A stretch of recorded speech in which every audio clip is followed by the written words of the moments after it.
I never thought I'd be here sharing this, but maybe someone somewhere can understand and tell me I'm not going mad. I only wish I had noticed the signs sooner. It started not long after my second child, David, was born. We moved back into the family home, a house filled with memories of my first child, Ethan. Ethan passed tragically in his sleep when he was just 3 years old, and the emptiness he left had swallowed me whole. But as the years passed, I found a new life to look after. David had this warmth, a light so different from the quiet sadness that had settled over the house after Ethan was gone. I think it all began with the sounds. At first it was gentle, a soft shuffling in the hallway, little footsteps in the middle of the night. You'd think I'd have been frightened, but in some strange way it comforted me. In my mind it was Ethan, still with us somehow, watching over his little brother. I would whisper to the air, "Thank you for staying with us, Ethan." But soon, the gentle presence turned darker. Toys that David loved would end up in strange places, scattered across the floor as if someone had angrily thrown them. One night, his favorite stuffed animal, a little bear I'd bought when he was born, was lying on the floor by the stairs, its little neck twisted, almost broken. My heart sank. I couldn't shake the feeling that someone or something didn't want David there. One evening, I was putting David to bed. He looked up at me with wide eyes and whispered, "Mommy, Ethan says I don't belong here. He says I need to go play with him outside." I froze, feeling a chill settle over the room. The curtains rustled despite the window being shut. And in the shadowed corner of the room, I swear I saw a shape, a figure, just there, waiting. At night, I would hear things moving in the attic or find the doors unlocked after I was certain I'd closed them. It was like the house itself was waking up to watch us, to see how close it could come without us noticing. Once I walked into David's room, and he was staring at the wall, mumbling. His tiny voice, almost sing-song, said, "Ethan says I'll be happier if I leave with him." I'd convinced myself this was my lost son, somehow jealous, angry at the attention I poured into David that I had once reserved for him. One night, desperate, I whispered to the room, "Ethan, please, I'll never forget you. Please don't be angry." It wasn't until David fell ill that I realized how deeply wrong everything was. He grew paler, weaker, as if something were drawing the life out of him. I was sitting by his bed when I heard a voice, close to my ear but cold, almost hateful. "It's too late." I turned, but no one was there. The next day I called a local spiritual guide.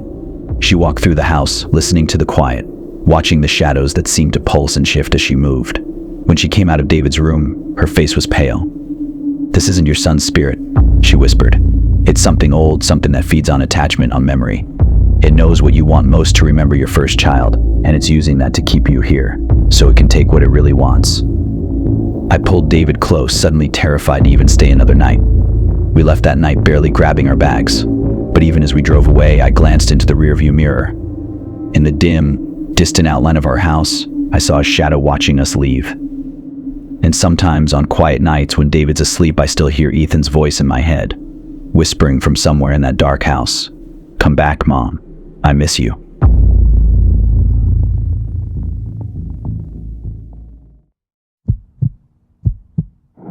The summer nights always had a unique way of making me feel both at home and completely alone. At 22, I found myself back at my parents' lakeside house, nestled in a secluded neighborhood, where the nearest home was a good half-acre away. The expansive yard gave way to a tranquil lake, the surface like glass as the sun dipped below the horizon. I often cherished this solitude, especially after a long semester at university. It was one of those warm, uneventful evenings when the air was thick with the scent of blooming jasmine. I settled into my favorite chair in the living room, the large window offering a picturesque view of the lake as I binge-watched a series on my laptop. As the evening wore on, I lost myself in the plot, but then I heard a faint rustling coming from the deck outside, just behind me. Initially, I dismissed it, chalking it up to the wind or perhaps an animal. But the sound grew louder, more pronounced. My curiosity was piqued, and I closed my laptop, straining to listen. It was definitely a noise, a heavy thump, followed by a shuffling sound, as if someone were moving around outside. My heart raced as I glanced toward the back door. Hesitantly, I walked to the window, peering out into the deepening darkness. I could see the shadowy outline of the dock where we kept our canoe.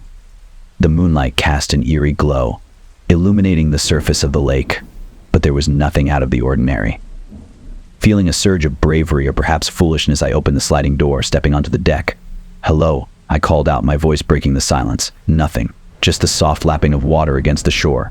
I scanned the area, my eyes darting back and forth, but the night felt heavy and still, as if the world was holding its breath. As I turned to head back inside, a sudden movement caught my eye. A figure was standing at the edge of the dock. My stomach dropped as I squinted to get a better look. It was a woman, her long dark hair whipping in the wind, staring intently into the water. She wore a flowing white dress that seemed to shimmer under the moonlight. "Excuse me, are you okay?" I called, but she didn't respond. Instead, she slowly turned her head, locking eyes with me. The expression on her face was distant, almost as if she were in a trance. A chill ran down my spine, and instinctively, I took a step back.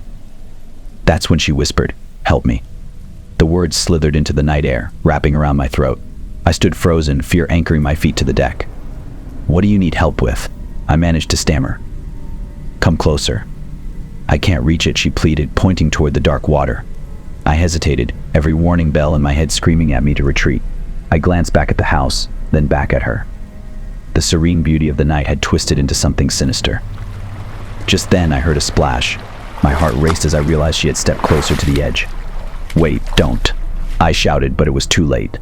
She vanished beneath the surface, the water rippling violently in her wake. Panic surged through me. I grabbed my phone, my hands trembling as I dialed 911, but the call wouldn't connect.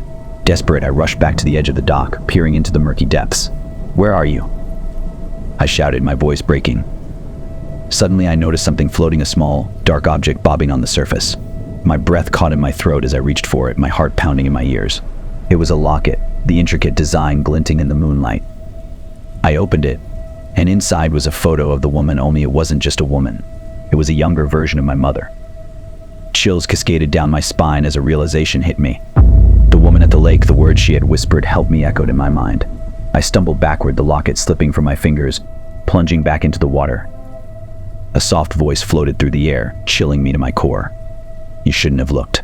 Now you're part of it." Suddenly, the water began to churn violently again, and I turned to run. As I bolted back into the house, locking the door behind me, I caught a glimpse of my reflection in the window, my own face staring back at me. But the eyes, they were different. I sank to the floor, breathing heavily, my mind racing. The next morning, sunlight broke over the lake, illuminating the tranquility I once cherished. But deep down, I knew I had crossed a threshold I could never return from.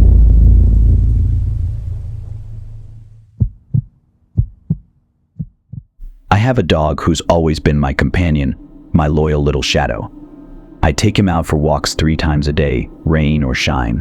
Our path is always the same. We start through our driveway and head out to this cul-de-sac parking lot at the edge of our condo complex. It's a quiet route, and at night, it's completely deserted.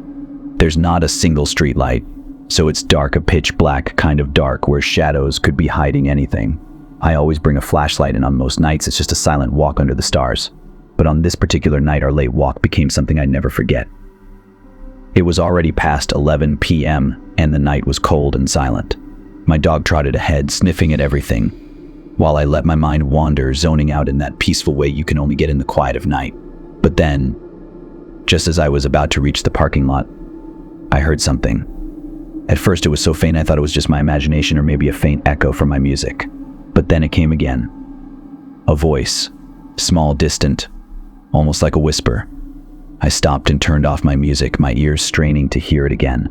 There was silence for a few moments, and then it came again, soft, muffled, and far away. I took a deep breath, brushing it off, convincing myself I was just hearing things. But then I realized the voice was saying something. A single word over and over again. It was saying help. I froze. My flashlight was pointed straight ahead, illuminating the rows of parked cars, but I couldn't see anyone. The voice was coming from the shadows between the cars, but I couldn't tell exactly where. I thought maybe it was a kid, maybe lost or in trouble, but something felt off. The voice didn't sound like a child or an adult. It was somewhere in between, a strange blend of the two. Each time it repeated, it was the same, exactly the same tone, like a recording on repeat. Help, help, help. My heart started pounding, and I instinctively looked down at my dog. He was standing perfectly still, his ears perked up, staring in the same direction as me. His tail was down, and he wasn't sniffing or pulling at the leash like usual. He was on alert, and that sent a chill through me because he never reacts like that unless he senses something's wrong. I aimed my flashlight between the cars, trying to see anything, but all I saw were shadows, the outlines of tires, dark windows, and empty spaces. No movement, no sign of life. And then the voice came again, still from somewhere among the cars. It was calling out help just the same way as before. No fear, no desperation, just the same flat, empty word over and over. I was so fixated on the voice that I almost didn't notice the second thing. There was something about the sound. It didn't sound natural. The more I listened, the more it seemed off, like it was coming through a filter, almost metallic. It was a child's voice, but too hollow, too robotic. I didn't know what to do. My first instinct was to rush over and see if someone was hurt, or if it was some kid who needed help. But that other feeling, the dread that had started the moment I'd heard that first help, it was growing stronger. I took a few steps back and looked around, half hoping maybe someone else was out there, someone who could confirm what I was hearing was real. But it was just me, my dog, and that unending help. My dog started to whine, a low, soft whimper, like he was as unsure as I was about what was hiding in the shadows.